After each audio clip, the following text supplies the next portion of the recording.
Olá pessoal, tudo bem? Meu nome é Alex Cavalcante, sejam mais uma vez muito bem-vindos ao nosso canal, O Ser da Questão. Hoje eu quero conversar com vocês sobre uma temática saindo um pouco do consultório, tá certo? Vamos sair então um pouco daqueles temas, daquelas informações clássicas da psicologia.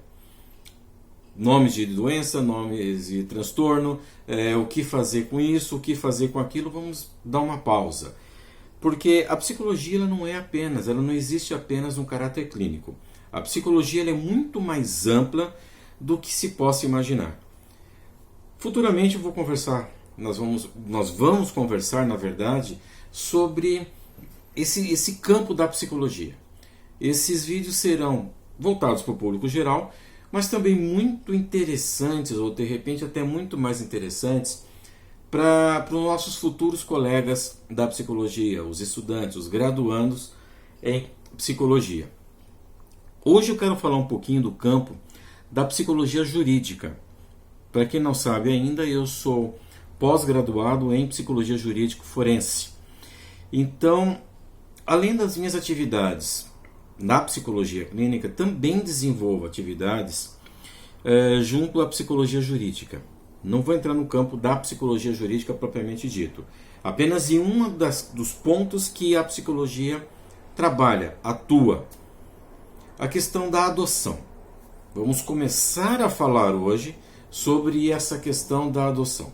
O que é, como funciona, quais são os quesitos para que seja feita uma adoção, que tipo de criança, quais são as crianças, qual a situação das crianças que estão aptas para a adoção, aptas para uma nova família, uma família substituta.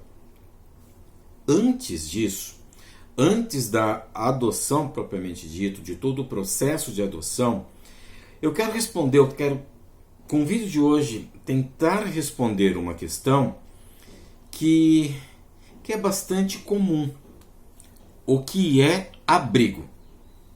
O que é um abrigo? Para que serve o abrigo? Quem está nesse abrigo? Desde quando surge o abrigo? Bom, vamos mudar um pouco esse nome, esse termo então. Vamos dar o termo correto. Instituição de acolhimento de crianças e adolescentes. Esse local, o abrigo, ele foi criado com a missão de acolher crianças que tiveram seus direitos fundamentais, seus direitos básicos violados. Então, é um local próprio para isso, apenas para o acolhimento dessas crianças. Nesse local existem profissionais capacitados a oferecer condições dessas crianças a lidarem com suas dores, a se desenvolver enquanto pessoas, enquanto seres humanos, deixando claro para essas crianças quem elas são, em primeiro lugar, quais são seus direitos básicos fundamentais, que isso é previsto em lei, e como trabalhar isso com essas crianças. Nesse local, nas instituições de acolhimento, também são trabalhadas questões, mas garantindo os direitos dessas crianças, como por exemplo educação, como por exemplo saúde, educação, desenvolvimento pessoal propriamente dito, conhecer o mundo, interação, reinserção em comunidades, na sociedade como um todo, aprender a conviver fora daqueles limites pré-determinados pelo abrigo, pela instituição de acolhimento. Pensando nisso, esses locais eles são sediados junto à comunidade. O que há muitos anos atrás eram regiões afastadas da sociedade, regiões afastadas dos grandes centros, hoje essas instituições elas têm que estar inseridas na comunidade, nos bairros, nas cidades. Não pode ser muito distante não. Esse local ele tem que fazer uso dos recursos que a comunidade oferece. Mercado, padaria, serviço de saúde, escolas, tudo isso. Então, se existem esses recursos básicos para as crianças, a instituição tem que estar tem que se inserir na vida cotidiana da comunidade, tá certo? Então, assim, esse local ele é um local pequeno. A ideia, a tentativa é que esses locais tivessem no máximo 20 crianças.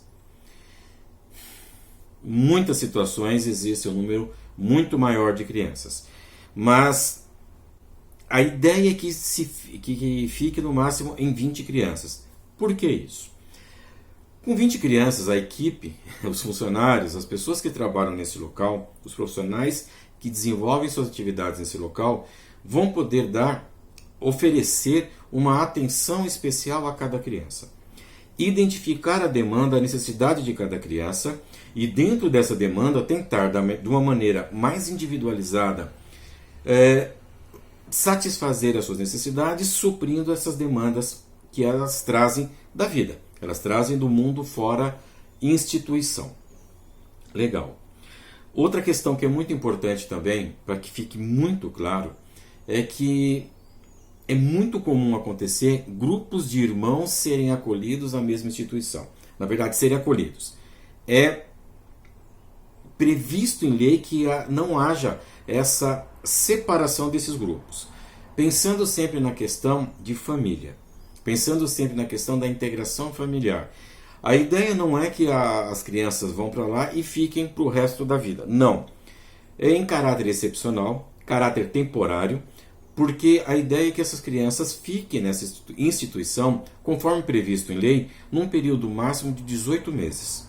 Dentro disso, serão feitas tentativas de que essas crianças voltem para suas famílias, que essas crianças busquem, que o serviço público, digamos assim, não o serviço público, mas que as redes de assistência pública do município busquem alternativas para que essas crianças não fiquem ali. E que essas crianças tenham um destino, tenham uma solução para o caso delas, antes de ser completados os 18 anos. Porque nessas instituições, as crianças acolhem crianças de 0 até 18 anos incompletos. Estou falando propriamente dito das instituições de acolhimento de crianças e adolescentes em vulnerabilidade social, violências, vários tipos de violências. Na verdade, resumindo, não respeitando os direitos fundamentais que essas crianças têm. Então elas ficam ali. E um dos direitos fundamentais que veremos um pouco mais adiante, detalhar um pouquinho, falar um pouquinho mais sobre eles, é justamente conviver, viver em família, ter relação familiar, tá certo? Então, inicialmente, o que a gente pode dizer é mais ou menos isso. Estar inserido em área residencial, essas instituições, é um fator extremamente importante para que as crianças tenham contato com outras pessoas, com outras crianças. Essas instituições têm que ter um aspecto semelhante a residências. Por quê? A ideia principal, a ideia, quando foi criado essas instituições, quando foi dada uma nova roupagem para as instituições que já existiam na época, quando eu falo época, eu estou falando do ano de 1990, com a criação da Lei 8069, que é o Estatuto da Criança e do Adolescente, tá certo? Então pensando em criança e adolescente, hoje existe um marco. Antes de 1990, depois de 1990. Estamos falando então agora pós 1990. Então a ideia é que essas crianças, mesmo sendo retiradas de suas famílias, seja lá qual for o motivo, que elas vão para um local com aspecto, com uma carinha, tá? Com um jeitão de casa, de residência. Muitas vezes isso não é possível? Não, não é possível. Mas já que estruturalmente, fisicamente, não se pode ter então características similares a uma casa, então que haja o atendimento a essas crianças similares a uma casa, tá certo? Como eu falei, profissionais capacitados, profissionais que estejam preparados para lidarem com as demandas, as necessidades dessas crianças e que de maneira satisfatória possam ajudá-las em seu desenvolvimento pessoal. Falei agora há pouco sobre os direitos fundamentais das crianças. Tudo isso eu só vou nomeá-los, não vamos explicar hoje, porque senão o vídeo vai ficar extremamente extenso. Voltarei nesse assunto, vídeos futuros, porque isso aqui é muito importante, é essencial que todos nós saibamos desses direitos para que não possamos em algum momento desrespeitar esses direitos fundamentais da criança. Eu estou um pouco assim porque o que acontece? Nós acabamos usando no nosso dia a dia muitos termos técnicos. E eu não quero, o meu objetivo não é falar o tecniquez aqui, o psicologuês ou o juridiquês, não é isso. Então eu tento traduzir para uma linguagem mais simples. Não quero ficar falando em privação de direitos, não, nada disso. A criança e adolescente, com a lei 8069 de 1990, ela adquiriu direitos. Esses direitos têm que ser respeitados. Basicamente isso. Dentre os direitos, são inúmeros, existem os direitos fundamentais, que acabam de uma certa forma englobando tudo, englobando todos. Então vamos lá. Direito à liberdade, ao respeito e à dignidade. Então quando uma criança é mantida... Eu falei que não ia entrar neles, mas tudo bem. Vamos ficar só nisso então, tá? Eu explico mais detalhes em próximos vídeos. Então, direito à liberdade, direito ao respeito e à dignidade. Direito à convivência familiar e comunitária. Conversamos um pouquinho agora sobre isso. Daí a necessidade das instituições de acolhimento terem uma carinha mais residencial, tá certo? Direito à profissionalização e direito à proteção no trabalho. Opa, peraí Alex, mas criança não pode trabalhar. Não, criança não. Então vamos parar um pouquinho agora e vamos estabelecer o que é criança e o que é adolescente.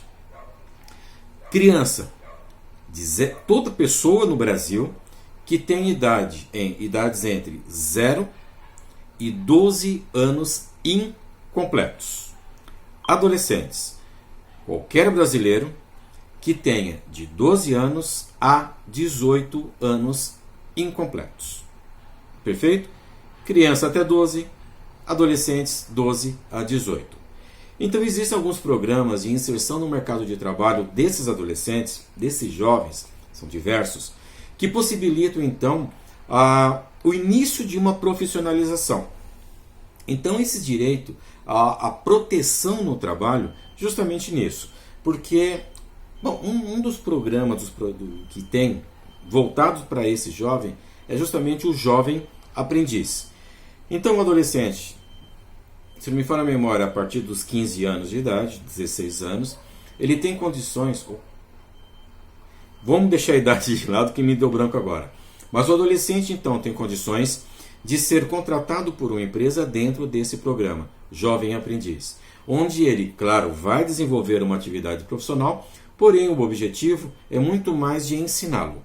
Então, ele tem o direito a isso, a ser inserido nesse programa e ser respeitado como jovem aprendiz, e não simplesmente um funcionário, uma mão de obra barata, tá certo?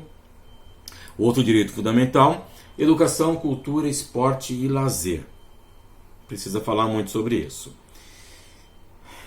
O principal que eu vejo, a criança e adolescente, ele tem o direito de ser protegido em casos de violência. Que tipo de violência nós estamos falando? Qualquer uma. Qualquer tipo de violência.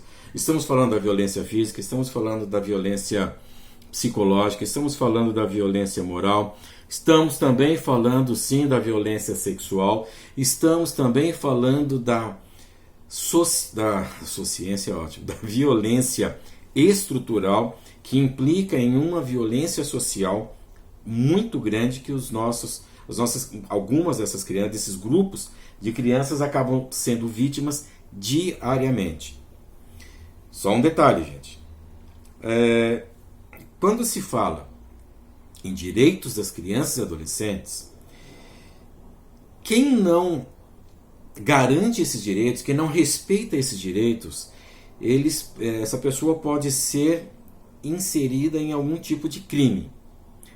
Pelo Estatuto da Criança e Adolescente, existe o crime por ação, que é a pessoa que, por exemplo, provoca, exerce uma violência sobre a criança e adolescente, que vai lá, que bate, que xinga, que violenta sexualmente. Essa é a ação, é um crime. E também existe o crime por omissão. Como assim omissão? Eu vejo que essas coisas estão acontecendo, eu sei que existe uma determinada família que bate violentamente nas crianças, que deixa as crianças com fome, que obrigam as crianças a desenvolver atividades incompatíveis com a sua idade física, com seu desenvolvimento emocional, e ainda assim, vendo tudo isso, eu não falo nada. Não é comigo, não vou me meter. Isso também é considerado crime, crime por omissão. Então nós temos que ficar muito atentos com relação a isso.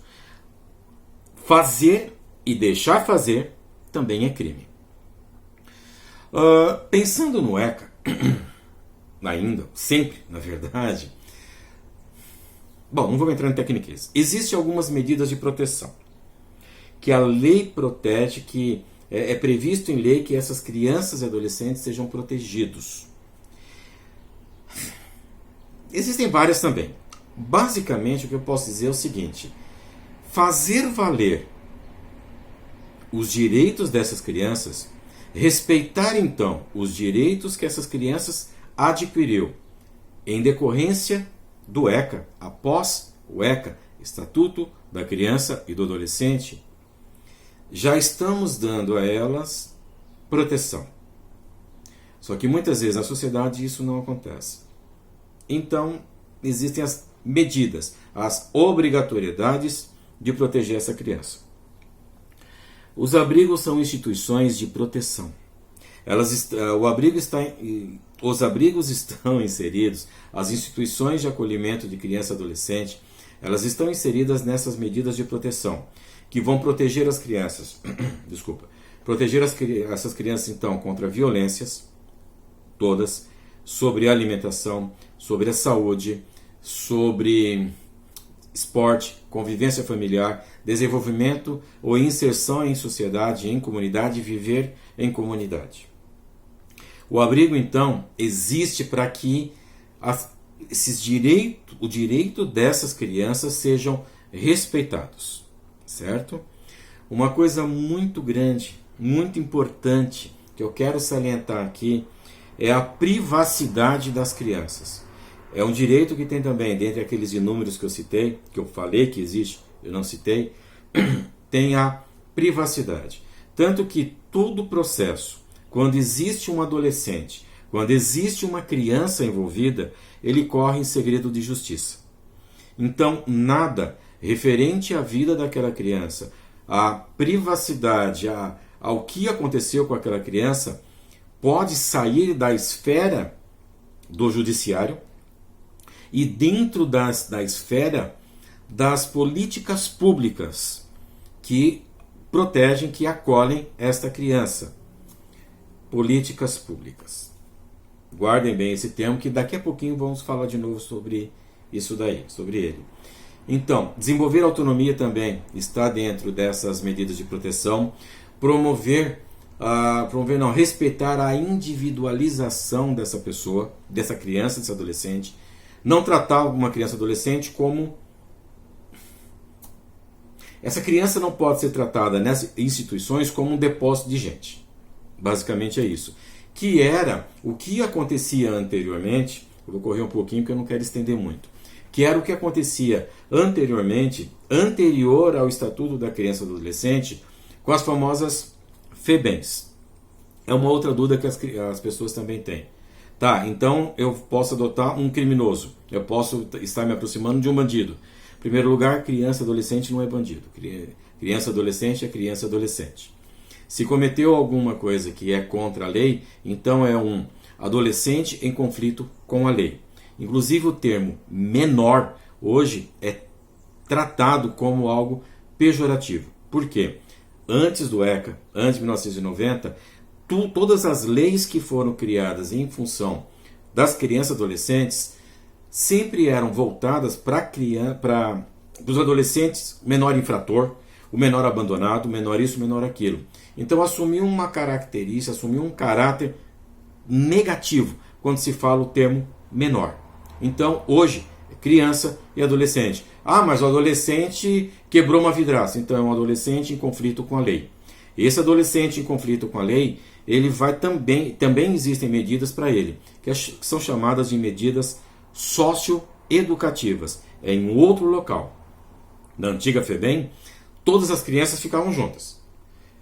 Eram crianças que tinham sido abandonadas pelos pais, eram crianças órfãos, eram crianças que não tinham onde morar, passavam dificuldades, passavam necessidades, e também aquelas crianças, aqueles adolescentes em conflitos com a lei. Ficavam todos juntos. E não havia essa pessoalização, vou usar esse termo, essa individualização de cada caso é um caso. Tá certo? Então, muda muito, mudou bastante toda essa questão, mudou bastante toda essa visão que se tinha com relação às crianças. Para vocês terem uma ideia, algumas pessoas confundem o abrigo com um reformatório, com um orfanato, com a FEBEM. Então, gente, nada a ver, tá certo? Não tem nada a ver uma coisa com a outra. Esses últimos que eu citei, inclusive, a nomenclatura, o nome deles mudou desde 1990. Recebem outros nomes hoje. Ah, então ainda existe FEBEM? Uma outra estrutura, mas sim, ainda existe FEBEM. Em São Paulo é Fundação Casa, aqui no Rio Grande do Sul é FASE. Porém, apenas para adolescentes em conflito com a lei. Então, aquelas pessoas que pensam na adoção, aquelas pessoas que pensam então em se aproximar dessas crianças, podem ir sem medo. Não vai ser esfaqueado dentro de uma instituição dessa, de um abrigo. Eu falo isso porque eu já ouvi. Tá certo? Pessoal, vou parando por aqui. Vai ter parte 2. Agradeço muito vocês terem assistido até agora esse vídeo. Peço então, dê o like, compartilhe, comentem, perguntem. Tá certo? Mais uma vez, muito obrigado. Fiquem bem. Até nosso próximo vídeo.